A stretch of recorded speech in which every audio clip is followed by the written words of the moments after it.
A disseminação de notícias falsas, conhecidas popularmente como fake news, tem gerado muita preocupação. Uma das consequências da propagação dessas falsas informações foi o crescimento no número de casos de sarampo no Brasil em 2018, o que fez com que o Ministério da Saúde realizasse uma campanha contra a desinformação sobre a vacinação. Mas afinal, qual é o real impacto das fake news e como se proteger? No Miscelânea de hoje, falaremos sobre elas.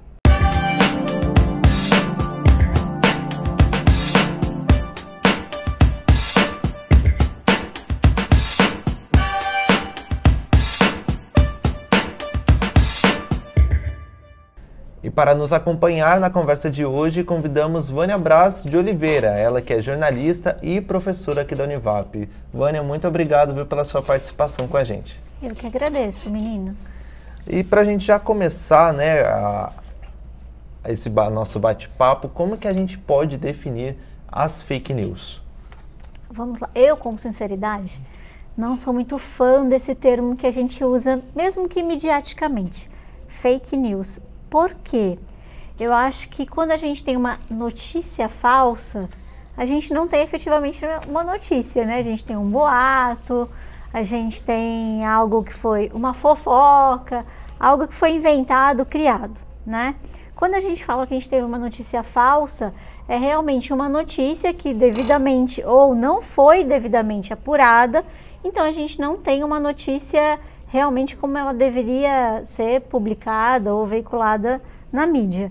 Mas eu acho que assim, usando ainda ou trabalhando ainda com esse termo fake news, eu acho que ela veio como uma ameaça para a questão da informação. Realmente para o processo que a gente fala tanto hoje em dia, que é de democratizar a informação, eu acho que a fake news é algo que vem trabalhando contra esse processo de democratizar a informação. Você comentou que ela pode ser considerada como uma ameaça, mas o que ela representa na nossa atualidade da sociedade? Olha, a fake news hoje, ela pode ser vista, como a gente vê, sei lá, você falou do sarampo, né? Que foi uma campanha muito forte mesmo para vacinação depois de inúmeras notícias falsas. Eu acho que a fake news, ela é vista como uma ameaça quase que de saúde pública, vamos considerar assim. Por quê? Porque ela gera uma série de outras consequências, não só tenebrosas para o processo de democratização da informação, mas também por várias outras questões. Porque com uma notícia falsa ou propagando uma notícia falsa, esse caminho que ela percorre é danoso, tanto para você quanto consumidor de informação, tanto para o veículo que emite uma informação muitas vezes não bem apurada, tanto para empresas, né, que geram produtos e que muitas vezes não conseguem vender ou atender o seu cliente de forma adequada em função de uma fake news, além de todos os outros problemas que a gente vê realmente com relação não só à informação, não só a clientes, não só a produto, mas também a consequência de desgastes, até mesmo no que a gente chama de núcleo acadêmico e de pesquisa. Muitas vezes você tem que criar ou desenvolver projetos para acabar com a fake news, sendo que a gente poderia estar gastando tempo, energia para desenvolver projetos para melhor informar, não trabalhar contra a desinformação. Então eu acho que a fake news é realmente um mal do século, vamos dizer assim, né? E eu acho que veio muito também num processo evolutivo, até mesmo dos nossos suportes digitais, que acelerou esse processo de disseminação de fake news. Você comentou que o processo acelerou com a internet, mas já existiam as fake news antes dela? Ah, sim, sim. Olha só, João, se a gente pensar em notícias falsas ou boatos, existe desde que o mundo é mundo, né? Que a gente tem que também fazer uma diferenciação entre redes, que hoje a gente fala muito de fake news e sempre atrela a fake news à disseminação por via de redes sociais online. Vale lembrar que redes sociais são redes sociais, mais uma vez, desde o surgimento do mundo. Então a gente tem redes sociais que a gente pode chamar hoje de offline, que são as redes que nós usávamos antes. sem os suportes digitais. Aquela nossa conversa no grupo de amigos, aquela conversa na universidade, na igreja, né, nos nossos centros esportivos, aquela relação que a gente faz com outras pessoas são relações sociais, são redes sociais. Então, essas disseminações já existiam, mas em núcleos menores e muitas vezes não alcançavam essa proporção que as redes sociais permitem hoje alcançar. Por quê? Porque com o digital, né, com o online, a gente teve uma quebra de fronteira, de espaço realmente e de tempo. E isso proporcionou esse acelerar dessa disseminação, né? Provocou, vamos dizer assim, aquilo que você sabe agora, milhares de pessoas em diversas partes do mundo podem também estar sabendo, nesse exato momento. Então, essa abertura do universo digital realmente acelerou esse processo, essa quebra de fronteira de espaço e de tempo, né? Mas as redes sociais e a proliferação de notícias falsas, elas existem desde a criação do mundo. O que a gente tem agora é uma diferença de velocidade em que essas informações alcançam ou chegam até as pessoas. Entendi. A gente viu, né, como foi falado aqui, do sarampo, que teve que ter uma campanha aí para poder incentivar a vacinação. A gente vê hoje até da poliomielite, né, o tanto que está sendo falado, não que tenha né, pelo menos eu não cheguei a ver nenhuma fake news relacionada à polio, mas a conscientização e o trabalho de todos os órgãos de saúde, tanto federal quanto estadual e municipal, que a gente viu aqui em São José, que foi muito pesado para poder incentivar a vacinação. Mas, tirando, né, esses dois casos, existem outros que trazem problemas sociais à disseminação dessas notícias falsas, né, dessas desinformações? Gustavo, a gente tem vários casos, né? A gente tem até um caso hoje relatado pela teledramaturgia, né? Que é o caso de uma moça que morreu em função de um vazamento, né, de uma notícia falsa ou a disseminação de uma notícia falsa. Isso foi um dos primeiros relatos, né? A gente tem não só casos de pessoas que foram mortas efetivamente por uma notícia falsa, por um boato, como a gente tem, dito por você já, essa questão de saúde pública, né? A gente teve um atraso e até mesmo por falta de informação correta, pessoas que não querem ou não levam seus filhos para vacinar, sendo que há uma comprovação científica de que a vacina é eficaz para essas doenças que a gente citou aqui, como a polio e o sarampo. Então a gente pode perceber que essa disseminação, essa proliferação tem inúmeras consequências sociais, né? Um outro caso que é muito interessante, tem até um aluno fazendo um projeto sobre, é como a disseminação de notícias falsas, elas envolvem conglomerados midiáticos e esses conglomerados precisam trabalhar, de certa forma, contra a disseminação de notícias falsas. E aí, para que eles trabalhem contra a disseminação, eles precisam fazer o quê? Organizar novos grupos de profissionais que deveriam estar nas ruas produzindo informação ou gerando mais conteúdo informativo, e esses profissionais estão atrás das câmeras, por exemplo, trabalhando para verificar a informação que pode ou não ser emitida por esses canais de informação. E aí, quando a gente pensa nessa questão social, problemas gerados, imagine se a gente, se um veículo de comunicação, seja ele qual for, tradicional como rádio, TV, né, revista, jornal, ou hoje os digitais, imagine se eles hoje propagassem uma notícia que não foi tão bem apurada. Imagine quais seriam as consequências da credibilidade desse veículo, ou para esse veículo, e as consequências com relação à informação emitida.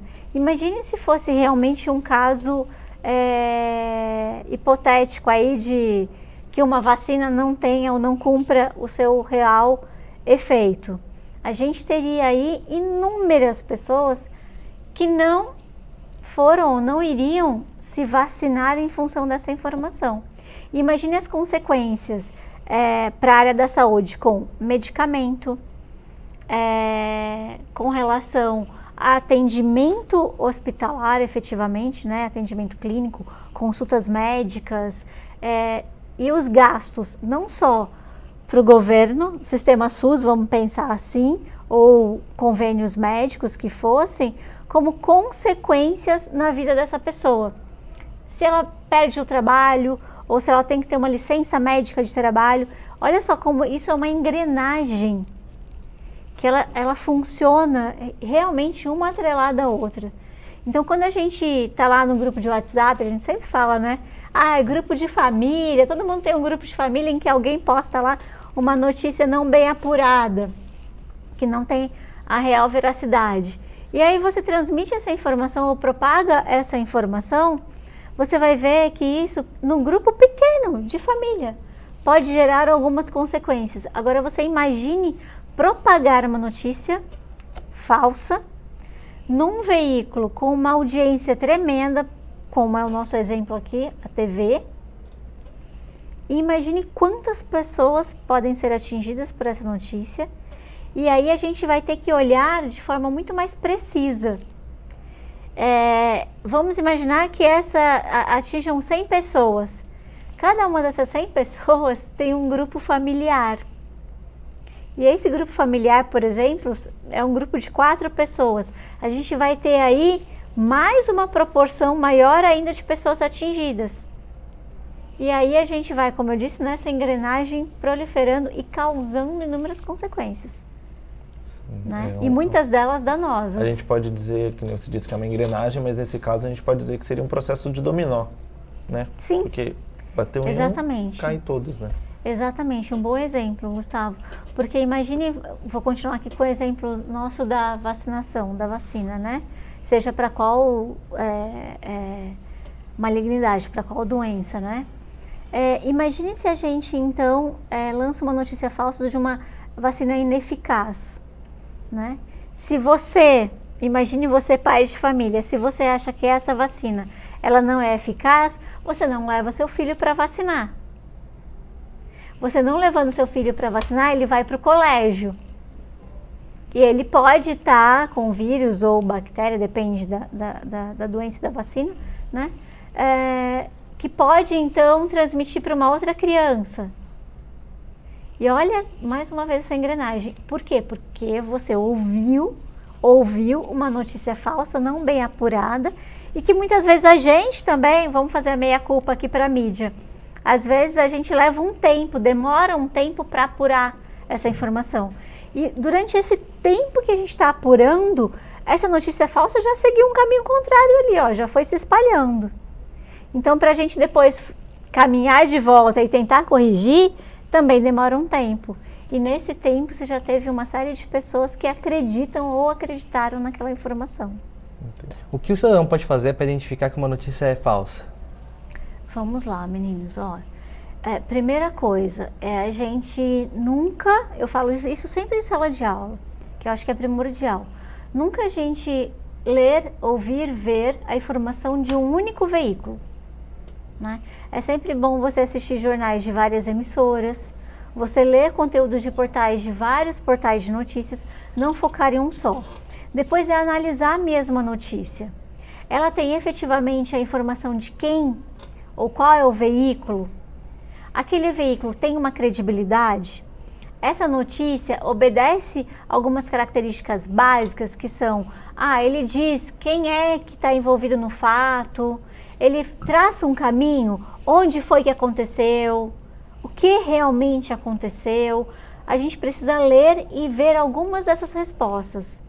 Depois conflitar ou analisar, se a gente tiver tempo e conseguir fazer, se essas notícias, elas possuem imagens. Então, se eu estou assistindo numa emissora de TV, a mesma notícia que eu li num portal, as imagens são diferentes, o quanto elas são diferentes? Há discrepância de horário de informação, de local em que o fato aconteceu, e isso já nos faz ver ou ter aí uma pulga atrás da orelha. É melhor a gente checar de novo, né? E é sempre bom você realmente consultar quem deu a notícia, né? Eu sempre falo para os meus alunos assim, quando eles chegam, a gente ouviu dizer tal coisa. Quem é o ouvir dizer? Dê nome, né? Ou então, alguém falou tal coisa. Quem é alguém? A gente sempre tem que ter uma fonte precisa. A gente sempre tem que saber de onde a gente tirou aquela informação, né? Porque senão ela é só um boato, ela é só uma historinha que alguém contou. Então a gente precisa realmente saber de onde. Então toda vez que você tiver uma notícia, vá lá. Recebeu por WhatsApp, por exemplo, uma informação, clicou lá naquela notícia, abriu para um portal, ótimo. Não olhe só naquele portal, olhe em outros. Consulte outros veículos, veja se aquela informação ela está sendo dada também em outros veículos. Porque às vezes você está com veículos que são criados, porque isso existe, viu? A gente tem agências, né, e pessoas que criam notícias falsas e são pagas para isso. Então a gente precisa muitas vezes ter o cuidado de checar em vários outros veículos para ver se os veículos realmente estão dando aquela notícia também. Ou seja, estão transmitindo aquela informação também? Então vamos olhar, todos estão falando que aconteceu no mesmo lugar? Estão, então a gente já começa a ir para o caminho certo. Então a checagem é muito importante, tanto por parte dos jornalistas, dos profissionais de comunicação, sejam eles hoje jornalistas, radialistas, publicitários, técnicos em comunicação audiovisual ou multifacetários. São esses profissionais que precisam e que fazem esse serviço de checagem.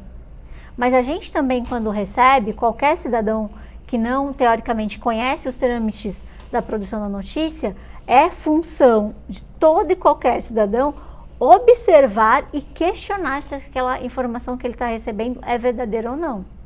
Porque isso até é uma questão legal, jurídica. É crime propagar notícia falsa. Então a gente também precisa estar atento a isso. Vânia, a conversa está muito boa, mas vamos fazer um rápido intervalo e voltamos já com miscelânea.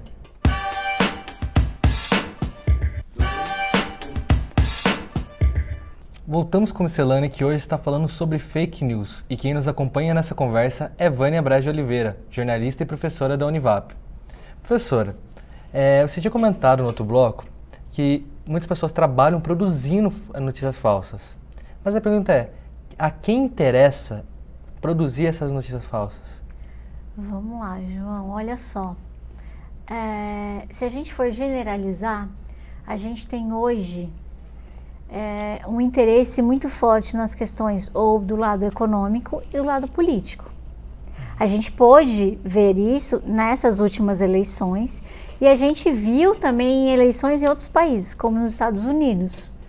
Então, assim, criar notícias falsas, a gente tem hoje, ou para criar notícias falsas, a gente tem hoje empresas que trabalham criando notícias falsas.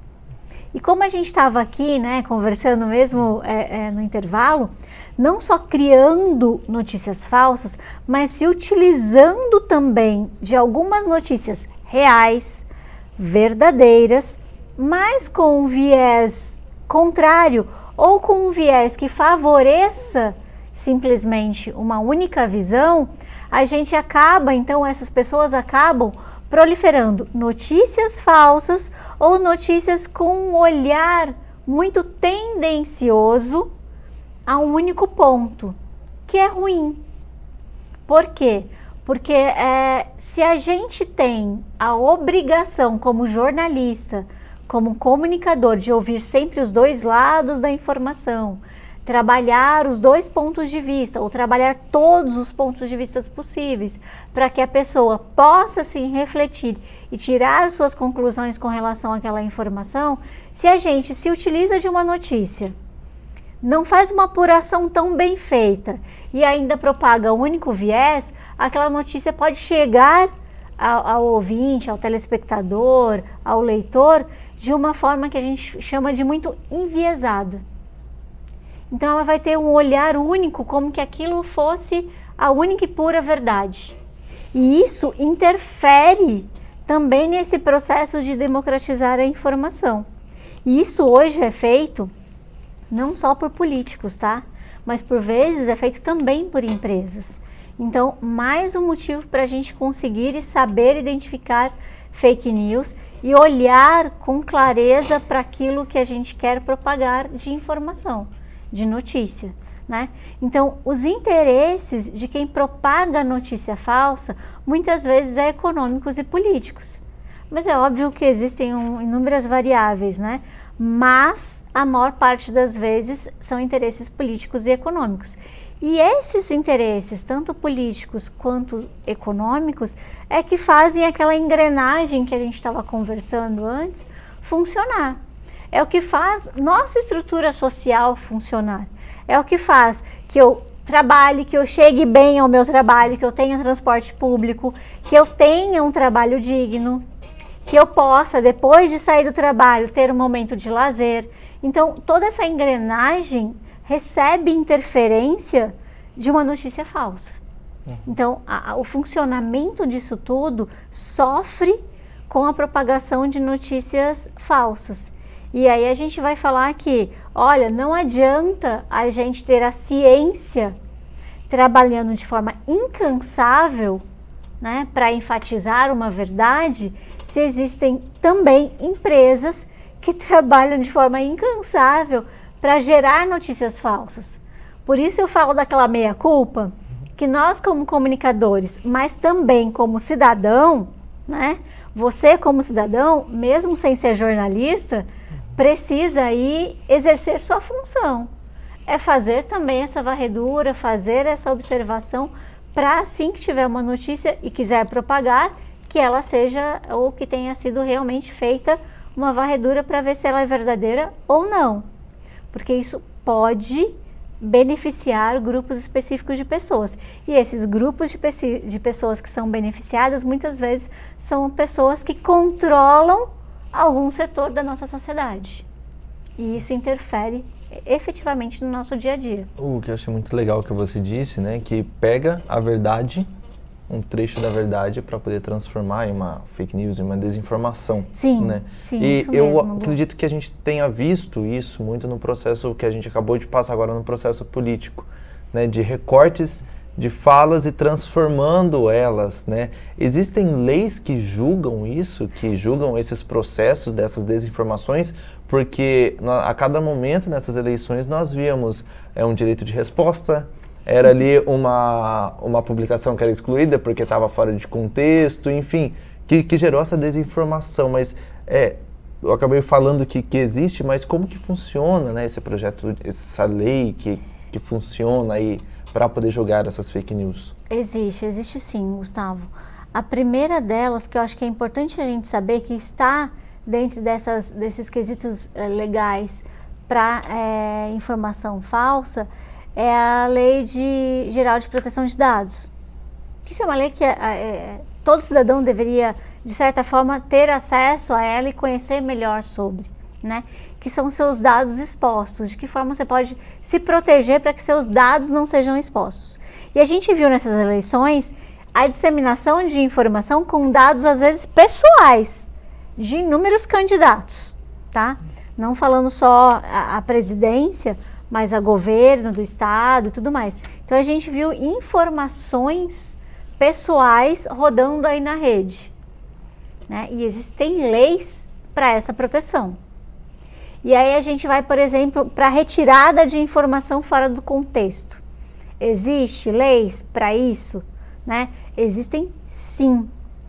Nós, volto a frisar lá, nós como jornalistas ou comunicadores, seja ele de qual habilitação for, a gente nunca pode retirar uma informação de contexto sem explicar esse contexto, né? Por exemplo, eu quero expor uma fala do João agora, né? Vamos falar que o João retirou o sapato agora.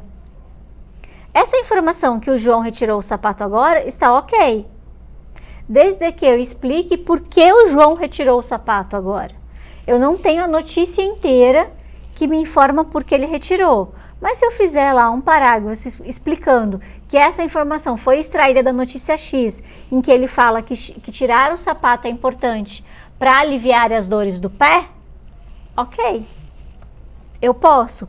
Se eu não faço isso, há inúmeras formas de entrar na justiça efetivamente, e aí olha só, contra o veículo, contra o jornalista ou contra a pessoa física, né? Não só em caráter jurídico, mesmo de pessoas jurídicas, mas pessoa física, como ela, um cidadão comum, como todos nós que estamos aqui, propagamos alguma coisa via WhatsApp ou Insta ou Twitter, ou sem dar efetivamente aquele contexto. Posso ser processado? Posso. Então isso é muito sério. Pode ser que venha muitos processos por aí, então. Acho Isso que é a gente muito... pode esperar, né? Porque o que a gente mais viu foi vazamento de dados. Sim, teve muito. muitos. Todos e aí os em todos os lados, independente dos candidatos, a gente observou esses vazamentos de dados. E aí a gente observa também, vale a gente lembrar, não sei se vocês se recordam aí, se de repente alguém que está assistindo a gente também se recorda disso, que quando a gente teve a questão da vacina, lá no início da Covid e tal, a gente tinha vários pesquisadores, principalmente da Fiocruz, né, de vários outros órgãos de fomento de pesquisa também, de institutos de pesquisa, falando sobre a importância e a real veracidade de se vacinar, de proteção ao se vacinar. E muitas vezes a fala desses cientistas foram tiradas de contexto. Para quê? Muitas vezes para falar ou que a vacina ainda estava no seu início e que muitas vezes não eram eficazes, ou que muitas vezes as vacinas estavam no início da pesquisa, mas até surgiu depois várias fake news e questionamentos. Olha, uma vacina no início da pesquisa, feita com essa velocidade, ela pode ser ruim, mas em nenhum momento havia comprovação que essa vacina era ruim em função do tempo de produção. Então, olha só, como a gente estava comentando aqui no intervalo, a informação em que a vacina foi criada num tempo curto e que ela era eficaz na sua criação naquele momento, era verdade. O que a gente observou muitas vezes, o que foi tirado de contexto? Olha, a vacina foi criada num tempo curto. Sim, mas ela foi comprovada a eficácia. Mas só aquele parágrafo de ter sido criada num tempo curto gerou inúmeras notícias falsas que levou ou levantou em xeque ou deixou em xeque a veracidade e até mesmo a eficácia da vacina. Então olha como uma informação muitas vezes verdadeira, porque ninguém disse que ela não foi criada nesse tempo. Foi criada num tempo X, curto mesmo. Vários pesquisadores falavam, ela foi criada, foi desenvolvida num tempo muito curto. Tanto é que o uso foi emergencial também. Né? Nunca ninguém negou isso, né? O que a gente viu foi tempo curto e aquele tempo, aquela vacina criada foi eficaz ou é eficaz, né? Então, só aquele contexto retirado já propagou notícias falsas. Então, ou melhor, levou à criação de um contexto negativo. Ou como o Gustavo falou agorinha mesmo, fez o quê? Tirou aquela informação e foi lá e olhou ou noticiou no único viés, que favorecia até então questões econômicas e políticas. Então a gente tem que muito ficar atento com relação a isso. Favorece sim, João, e favorece muito. E existem leis para isso. E a gente precisa ficar atento, porque se a gente observa isso, há formas também possíveis para denunciar. Existem até agências que, se você identifica a notícia falsa, você entra em contato com a agência para que elas façam a checagem dessa informação. O Ministério da Saúde criou um departamento específico durante a pandemia para fazer essas checagens. Então, se você ouviu uma notícia, leu uma notícia com relação à saúde, que você acha que não é correta ou que você fica em dúvida, entre em contato com o Ministério da Saúde, porque há um campo lá no site do Ministério da Saúde para checagem de notícia. Pegando o gancho que você falou dos pesquisadores, a gente vê que a importância da área acadêmica para combate também da desinformação. Nesse caso, eles pegaram e tiraram o contexto. Mas, no geral, qual que é a importância do estudo para evitar a desinformação? Primeiro, a gente parte para uma questão aí ética e legal. A gente acabou de falar aqui de leis. É importante que todo estudante de comunicação saiba quais são as questões éticas e legais que envolvem a disseminação de notícias falsas. Né? A gente tem disciplinas de ética e legislação em comunicação justamente para você ter essa base, ter esse amparo legal com relação à produção e compartilhamento de notícias. Então é muito importante. Vamos lá. Primeiro, questões éticas e legais. Depois, segundo, questões básicas na formação do estudante. O que seriam essas questões básicas na formação do estudante?